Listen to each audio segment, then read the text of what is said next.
তিতা লাগুক মিঠা লাগুক আপনি স্বামীকে মেনে চলেন।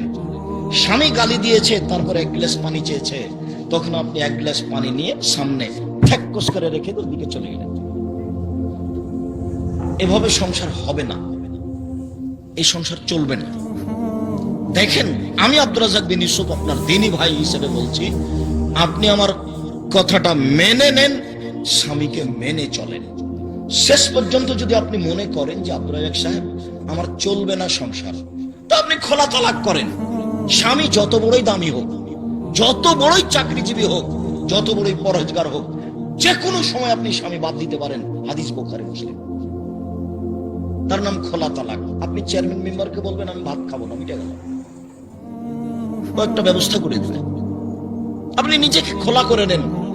আমি নিষেধ করিনি, তবে আপনাকে আমি আপনার এই স্বামীকে মেনে চলার জন্য অনুরোধ করছি। তিতা লাগলেও মিঠা লাগলেও। দেখেন, সামাজিক অবস্থা সুবিধা নয়, আর একজন স্বামী এর চেয়ে খারাপও হতে পারে। পরিবেশ পরিস্থিতি কি হবে বলা যায় না। দুই একটা বাচ্চাও হয়ে গেছে, কান্নাকাটি যেটাই হোক, গালি যেভাবে দেখ, আপনি মেনে নেন, ভালো হবে।